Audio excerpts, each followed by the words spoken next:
Ah, sim. O café está aqui. Tá bom, muito obrigado.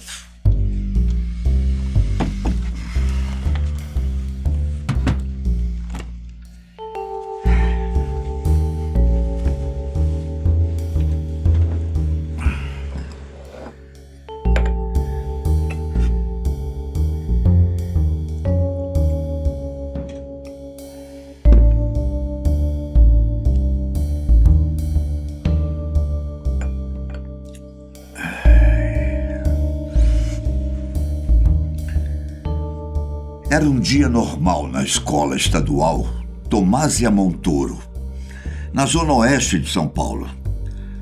A professora Elizabeth fazia a chamada da turma do 7º ano, quando algo inesperado aconteceu. Ela não fazia ideia de que ali começavam seus últimos momentos de vida. E não seriam momentos fáceis. Não.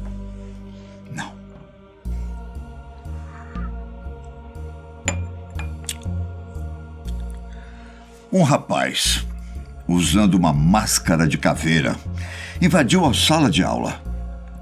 Aproximou-se da professora Elizabeth, que estava fazendo a chamada, e a atacou com uma faca. Ela então cai indefesa no chão. Na sequência, ele se volta para um dos alunos e também o fere. Tudo aconteceu muito rápido. E na sequência seguinte, é outra professora que está sendo atacada. Na confusão, outros alunos saem correndo da sala, enquanto a professora, no chão, luta contra o sujeito mascarado.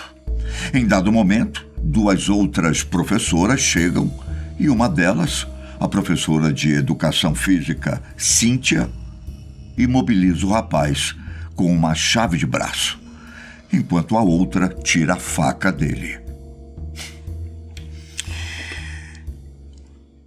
Resultado desse terrível ataque: 3 professoras e um aluno ficaram feridos. E a professora Elizabeth perdeu sua vida. Ela acabou falecendo a caminho do hospital devido a uma parada cardíaca. A outra professora, cujo nome não foi divulgado, a que aparece no chão, lutando contra o aluno, encontra-se ainda internada e seu estado de saúde é estável, segundo informações obtidas.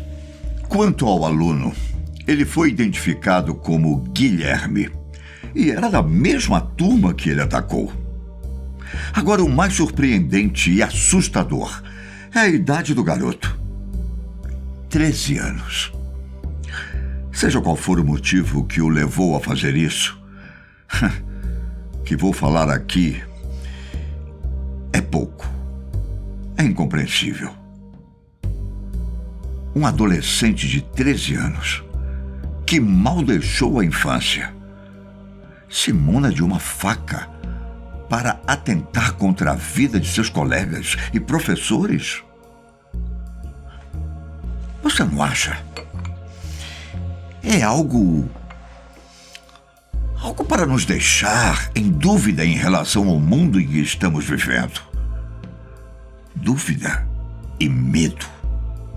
Segundo o que foi apurado, dias antes havia tido uma briga entre alguns alunos nas dependências da própria escola. Falar que isso é anormal seria hipocrisia, pois desde que me entendo por gente, atritos entre colegas de escola sempre aconteceram. Mas raras vezes, alguma terminava em algo mais sério. No máximo, os pais eram chamados na escola para resolverem o assunto com a diretoria. Guilherme teria sido vítima de bullying. Segundo os colegas, ele foi um dos envolvidos na briga dias antes e teria se sentido ofendido por algo que lhe falaram ou fizeram. E onde a professora entra nessa? A professora Elizabeth foi quem separou a briga. O curioso, no entanto, é que o principal alvo de Guilherme, o que teria praticado o bullying, não foi à aula naquela segunda-feira fatídica. Se tivesse ido, será que o cenário teria sido outro? Bullying, geralmente, não resulta em coisa boa. Desde que ocorreu o ataque a Columbine, nos Estados Unidos, onde 2 alunos mataram 13 pessoas e depois se mataram, parece que ser violento em entidades de ensino se tornou quase uma cultura. Já não bastavam os problemas enfrentados principalmente por escolas de subúrbios, onde se formam até gangues, agora há essa coisa inesperada, onde jovens de classe média se voltam contra os colegas e professores, agindo de forma violenta e impensada. Numa ação que eu considerei uma grande loucura em 2019, o Brasil ficou chocado com um caso ocorrido em Suzano, no interior de São Paulo, lembram-se? 2 homens encapuzados entraram numa escola e atiraram contra vários alunos e professores. Lembram disso? Resultando em 7 mortes. No final da ação, o mais novo deles atirou contra o outro assassino e, na sequência, tirou a própria vida. Agiram quase que exatamente da mesma forma que a dupla de Columbine. No caso de Suzano, os atiradores eram Guilherme Talci Monteiro, de 17 anos, e Luiz Henrique de Castro, de 25, ambos ex-alunos do colégio. Guilherme, que atacou a escola Tomásia Montoro e matou a professora, disse à polícia que vinha preparando o ataque há cerca de 2 anos e que se inspirou dos 2 casos que acabei de citar, Columbine e Suzano. Segundo Guilherme, ele se sentia triste há muitos anos e aproximadamente há 2 ele passou a ter ideias de como se vingar, com o intuito de acabar com a angústia que sentia. Meu Deus, meu Deus. Quer dizer que ele tinha apenas 11 anos de idade quando pensou em armar um jeito de matar a professora e os colegas? Se isso for verdade, a briga que houve com o outro colega foi só a gota d'água para Guilherme.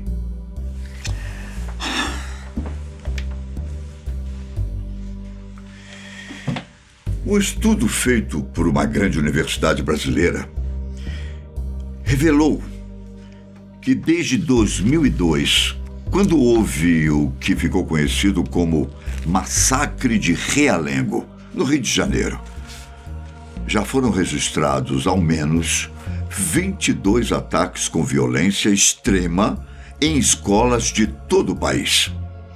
A pesquisa ainda revelou que, no total, foram 36 vítimas fatais, entre professores, alunos, outros profissionais da educação, incluindo os próprios atiradores.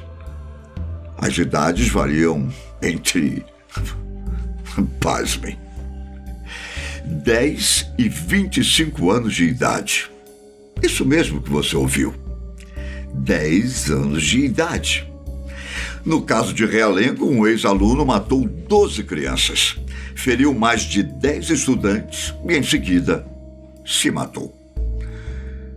O atirador, de 32 anos, estava bem armado e, aparentemente, não tinha motivo algum para realizar aquele ataque. Em 2022, na cidade de Aracruz, no Espírito Santo, 2 escolas, foram atacadas em sequência por um rapaz de apenas 16 anos de idade. A consequência foram 4 pessoas mortas, sendo 3 professoras e uma estudante.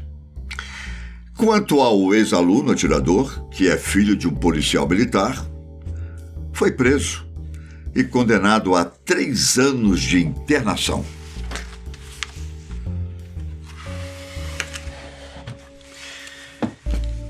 E o que diz a lei em relação a menores criminosos. Bom, segundo o advogado Dr. Francisco Teixeira, do Jus Brasil, jovens entre 12 e 17 anos não são indiciados por terem cometido crimes, e sim por atos infracionais. Eles, então, são considerados menores infratores, com julgamentos diferenciados dos adultos. Quanto ao crime que cometem, é considerado um ato ilícito definido pela legislação penal. Sendo assim, não existe um crime sem que a legislação não o tenha definido. Já o ato infracional somente pode ser praticado por adolescentes e são fatos comparáveis a contravenções. Ou seja, o ideal é não dizer crimes cometidos por menor, mas sim infrações. Guilherme ainda não foi julgado. Está retido na Fundação Casa, aguardando por isso. O que irá acontecer, então, com Guilherme, quando ele completar o tempo determinado pela justiça e for solto? Sobre seu futuro pessoal, nem ele mesmo sabe, com certeza. Perante a lei, ele terá a ficha criminal limpa, como se nunca tivesse cometido qualquer infração. Se, na maioridade, cometer algum crime, será tratado como réu primário. Para você, a lei age corretamente diante dos casos em que um menor de idade é o culpado? Atualmente, várias instituições, incluindo universidades, estão se reunindo com políticos para discutirem não só a questão da segurança nas escolas, como também no tratamento de menores que cometem crimes hediondos. Enquanto os lobbies e os resultados dessas reuniões não dão em nada, fica a sociedade refém da sorte e da educação que os pais precisam dar. Os problemas sociais já são grandes o suficiente para que a sociedade tenha que carregar mais este fardo. Você não acha?